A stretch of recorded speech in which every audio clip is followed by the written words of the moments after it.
সন্তানের দল দুনিয়াতে থাইকা তুমি তোমার মা বাবার হক আদায় করবা, তুমি তোমার মা বাবার সাথে ভালো ব্যবহার করবা। ওরে বান্দা, যেই সন্তানেরা মায়ের সাথে খারাপ আচরণ করে, মা বাবার খেদমত করতে চায় না, মা বাবার সাথে ভালো আচরণ করতে চায় না, একটু চিন্তা করিয়া দেখবেন সমাজের মধ্যে অনেক সন্তানগুলা দেখা যায় মা বাবা যখন বৃদ্ধ হয়ে যায়, মা এখন বৃদ্ধ হয়ে গেছে, নিজের শরীরের মধ্যে কোনো শক্তি নাই, মা এতটাই যে দুর্বল, বিছানার মধ্যে ময়লা করিয়া ফেলায়। সন্তান এখন বিবাহ শাদী করলো, তার পুত্র বধূরে সুন্দর কইরা মা আইনা দিল, এখন মা বৃদ্ধ হয়ে গেল, নিজে চলাচল করতে পারে না, একটু দুর্বল হয়ে আছে। ওরে কিছু কুলাঙ্গার সন্তান সমাজের মধ্যে আছে, স্ত্রীর কথা শুনিয়া মা বাবার গ্রামের বাড়িতে তুইয়া সন্তান ঢাকার শহরে আইসা ফ্ল্যাট ভাড়া নিয়া থাকে। আছে না নাই? অনেক কুলাঙ্গার সন্তান। এটা তো আমার কোনো কথা না, এইটা বলেছেন আমার আল্লাহ। দুনিয়াতে থাইকা যদি মুসলমান হইয়া থাকো, আল্লাহর কোরআনটা যদি মানতে চাও, আল্লাহর কোরআন কি বলতেছে শুনিয়া নাও।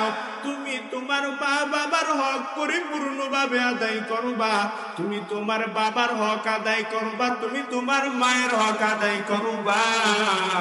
আমি আল্লাহ এক নম্বরে তোমার উপর হক চাপাইয়া দিলাম, আমি আল্লাহর ইবাদত। দুই নাম্বার, ওয়ালা তুশরিকু বিহি শাইআ, শিরিক মুক্ত ইবাদত করা লাগবে। শুধু শিরিক মুক্ত ইবাদত করলেই হবে না রে বান্দা, তুমি যদি তোমার মা বাবার হক পরিপূর্ণভাবে আদায় না করো, তুমি যদি তোমার মা বাবার হক পরিপূর্ণভাবে তুমি আদায় না করো, ওরে বান্দা তুমি কিয়ামত পর্যন্ত শিরিক মুক্ত ইবাদত করতে পারবা।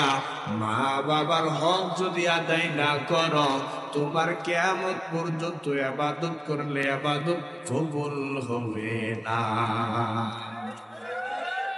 এর সন্তানেরা একটু চিন্তা করিয়া দেখো, এতটুকু যদি যুবক তোমার মাথার বিবেকের মধ্যে প্রশ্ন ঢুকাও, নবী বলেন ইস্তাফসা নফসাক, তোমার নফসের দিকে বিবেককারী জিজ্ঞাসা করিয়া দেখো, তুমি কি এখন গুনাহের দিকে দৌড়াও না তুমি সওয়াবের দিকে দৌড়াইতেছ? যদি এতটুকু একটু চিন্তা করিয়া দেখতে পারো রে বান্দা, ওরে যুবকরা যদি এতটুকু চিন্তা করে যে যেই মায়ের সাথে আজকে ফ্রি ফায়ার খেলার জন্য মায়ের সাথে টাকা চাইলে মা টাকা দেয় না, মায়ের সাথে বেয়াদবি করতেছে, মেয়েদের ফান্দে ভরিয়া বাবার সাথে বেয়াদবি করে, মায়ের সাথে বেয়াদবি করতেছে, ওরে যুবক যদি এতটুকু মাথার মধ্যে চিন্তা করতে পারো, আর যদি নিজের বিবেকটারে জিজ্ঞাসা করো, রে বিবেক একটু বল, ছোট্টবেলা যখন আমি আমার মায়ের মা বলে ডাক দিতে পারলাম না, আমার মা যখন গর্ভের মধ্যে আমারে ধারণ করেছে, ওরে মায়ের যখন প্রসব বেদনার যন্ত্রণা, এত পর্যন্ত মা গর্ভের মধ্যে ধারণ করলেন, পুরুষের আমার আল্লাহ বিধান দিয়া দিছে, যেই পুরুষ কোরআনের তেলাওয়াত করবে, বাহিরের মানুষ যদি শুনতে পায় বরঞ্চ সওয়াব হয়ে যাবে। কিন্তু আমার আল্লাহ মাদের কি এমন পরিমাণে বিধান না গাইয়া দিলেন, ওরে মায়েরা যদি কোরআনের তেলাওয়াত করে, যদি বাহিরের মধ্যে কণ্ঠটা যদি কোনো বেগানা পুরুষ শুনতে পায়, মায়ের কণ্ঠতে কোরআনের তেলাওয়াত করবে ঠিক, কিন্তু সওয়াব হবে না, বরঞ্চ গুনাহ হয়ে যাবে। কিন্তু তোমার আমার মা যখন আপনার আমার প্রসব বেদনার সময়, মা এমন জোরে চিৎকার দিয়েছে, ওরে মা একটু চিন্তা করে নাই বাহিরে কোন বেগানা শুনবে কি শুনবে না, মা একটা বারের জন্য চিন্তা করে নাই। ওরে কত হসপিটালের মধ্যে যাইয়া দেখবি, একেবারে বাস্তব একটা কথা যদি শুনো, আমাদের কুমিল্লা হসপিটালের মধ্যে মা যখন সন্তান প্রসব করবে, যখন সিজারের সময় হয়ে গেল, অপারেশন থিয়েটারে নিয়ে গেল, হসপিটালের মধ্যে ডাক্তাররা পরামর্শ কইরা দেখে মায়ের সামনে এসে ডাক দিয়া কয়েক গার্ডিয়ানদেরকে ডাক দিয়া বলতেছে, আপনাদের যে রুগীটা আনছেন এই রুগীরে যদি বাঁচাইতে চান, অথচ রুগীরে বাঁচাইতে পারবেন না, হয় বাচ্চা বাঁচাইতে পারবেন। এবার আপনারা চিন্তা করেন, সন্তানরে বাঁচাইবেন নাকি মায়েরে বাঁচাইবেন? এই কথা বলার পরে সবাই একটু চিন্তা কইরা বলতেছে, গাছ যদি ভালো থাকে, পরিপূর্ণ সুস্থ থাকে, ভবিষ্যতে আবার ফল আসবে, কিন্তু মায়েরে বাঁচানো লাগবে। সন্তান চলিয়া যাক, তবে আপনি মায়েরে বাঁচান। এই কথাটা যখন মায়ের কানের মধ্যে শুনতে পাইলেন, মা তার স্বামীরে ডাক দিয়া কয়, স্বামী আমার, আমি তো বহুদিন পর্যন্ত দুনিয়ার রং তামাশা দেখেছি, ও স্বামী আমার, আপনি আমার কাছে একটু ওয়াদা করেন, আমার যে দুনিয়াতে নিষ্পাপে কোনো শিশু বাচ্চাটা আসে না, ও স্বামী আমার, আপনি একটু আমার সাথে ওয়াদা করেন, আমার যেই পেটের মধ্যে সন্তানটা আসে, আমি মরিয়া যাই, আমার কোনো দুঃখ নাই, আমি তো দুনিয়ার রং তামাশা বহুদিন পর্যন্ত ভোগ করালাম, ও স্বামী আমার, আমি মরিয়া গেলে কোনো দুঃখ নাই, কিন্তু আমার সন্তানটা যেন দুনিয়াতে আইসে একটু দুনিয়ার রং তামাশা দেখা যায়, দুনিয়ার নাচ দেয়া যেন খাইয়া যায়। ওরে মা কতটুকু মহাব্বত করে সন্তানের, ওরে এইরকম করে প্রত্যেকটা মা তো সন্তানের দুনিয়াতে ভূমিষ্ঠ করে। ওই সন্তান যদি আজকে যাইয়া মায়ের সাথে বেয়াদবি করো, ওই বাবার সাথে যদি বেয়াদবি করো, আল্লাহর কসম, জিন্দেগি ভর পর্যন্ত যতগুলো ইবাদত করবা, মায়ের সাথে যদি বিন্দু পরিমাণ মায়ের কলিজায় দুঃখ দিয়া কথা কও, জীবন ভর পর্যন্ত যত আমল করবা সব আমল বরবাদ। ওই মা কেমন তোমার আমার আপন, একটু যদি বুঝাই রে বাবা, মা কেমন আপন ছিলেন। যুবকরা যদি একটু চিন্তা করে যে ছোট্টবেলা যখন মা ঠান্ডার সময় নিয়ে বিছানার মধ্যে ঘুম পাড়াইতেন, আমরা যখন প্রসাদ করিয়া দিতাম বিছানার মধ্যে, মা কত ভালোবাসতেন। মা সন্তানের প্রসাবের ঠান্ডা জায়গায় সন্তানের ঠান্ডা লাগবে, এই বিদায় মা ডান পার্শ্বে যদি আমরা প্রসাব করিয়া দিতাম, মা সন্তানটারে সুন্দর করিয়া বাম পার্শ্বের মধ্যে নিয়ে ঘুম পাড়াইতেন। আবার যখন আমরা বাম পাশের মধ্যে প্রসাব করিয়া দিতাম, মা ডান পাশের মধ্যে ভিজার মধ্যে রাখে নাই, বাম পাশের মধ্যেও মা ভিজার মধ্যে রাখে নাই, বরঞ্চ মা কোনো জায়গায় ভিজা ঠান্ডা পানি মা কোনো জায়গায় রাখে নাই। মা আপনারে আমারে মায়ের নিজের বুকের মধ্যে নিয়া নিয়া ঘুম পাড়াইছে। আর ওই মায়ের সাথে যারা বেয়াদবি করো, পরে যদি বেয়াদবি করিয়াও থাকো, আজকে যাইয়া মায়ের পা বড়াইয়া বলবি গো মা, আজকে তো নিজের আমার ভুলটা আমি বুঝতে পেরেছি রে মা, তুমি আমারে মাফ করিয়া দাও। তওবা কর, এখনো পর্যন্ত আমার আল্লাহ তোর তওবার দরজা খোলা রাখছে। আমার আল্লাহ বিধান দিয়েছি মায়ের হক আদায় করবি, মায়ের মনের মধ্যে কষ্ট দেওয়া যাবে না, মায়ের সাথে ভালো আচরণ করবা, বাবার সাথে ভালো আচরণ করবা। ওরে মা দুনিয়াতে আমারে কত কষ্ট কইরা আনছে, এতটুকু যদি যুবক চিন্তা করে, যুবকরা কোনোদিন মায়ের সাথে বেয়াদবি করতে পারে না, ঠিক নেই? জীবনের মূল কষ্ট মায়ের প্রসব বেদনা, সাত আসমান সাত জমিন তখন মায়েরই মাথা। খারাপ লাগে? জীবনের মূল কষ্ট মায়ের প্রসব বেদনা,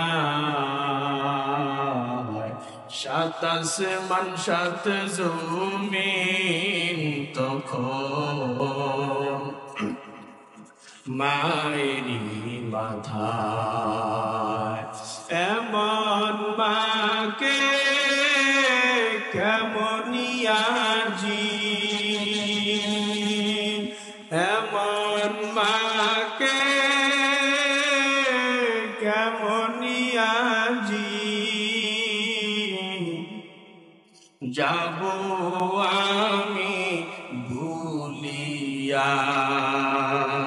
ও আমার প্রাণের মা, মা গো মা, কোথায় গেলে মোরে ছাড়িয়া।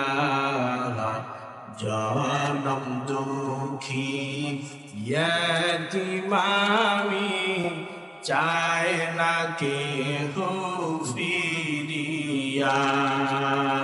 ও আমার প্রাণের মা,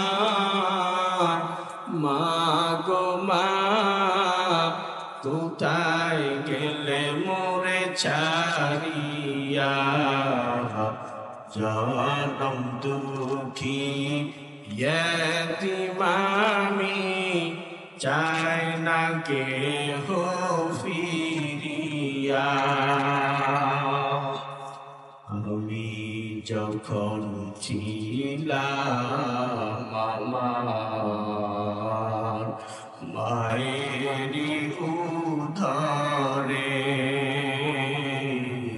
চলা ফেরা করতেন যে মায় কত কষ্ট করে। আমার সুন্দর মুখ দেখে মায়ের, আমার সুন্দর মুখ দেখে মায়ের, ব্যথা যায় দেয় হাসায়া। ও আমার প্রাণের মা, মা গো মা, কোথায় গেলে মোরে ছাড়িয়া। জনম দুঃখী ইয়তীম আমি, চায় না কেহ ফিরিয়া। ও আমার প্রাণের মা, মা গো মা, কোথায় গেলে মোরে ছাড়িয়া।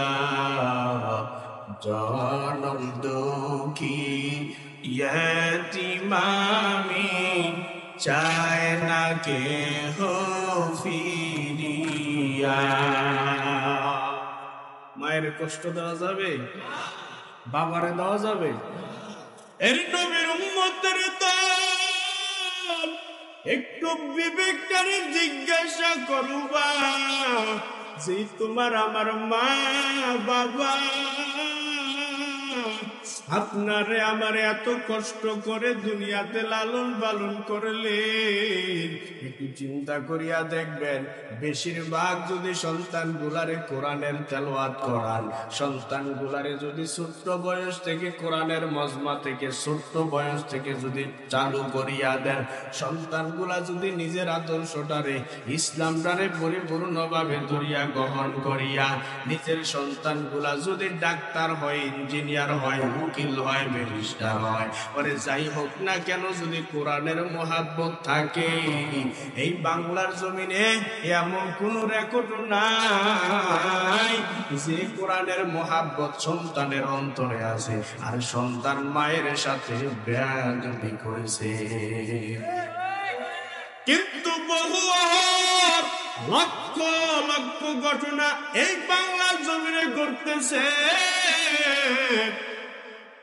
সন্তানের অন্তরে কোরআনের কোন চিহ্ন নাই, ইসলামের কোন মান্যগণ্য নাই, সন্তান গুমরাহির দিকে দৌড়ায়, নাচ গানের পাল্লায় দৌড়ায়, মায়ের কোনো খবর নাই, বাবার কোনো খবর নাই। বাংলার জমিনে অনেক আছে, কিন্তু বান্দা নিজে চিন্তা করিয়া দেখবা, এই বিধানটা কিন্তু আমি বলি নাই, এই কথা কিন্তু আমার না, আমার বাবার না, আমার দাদার না, এই বিধান দিয়েছে একমাত্র কে? কয়টা বললাম? 3 নম্বরে তো আল্লাহ মায়ের কথা বললেন, বাবার কথা বলেছেন।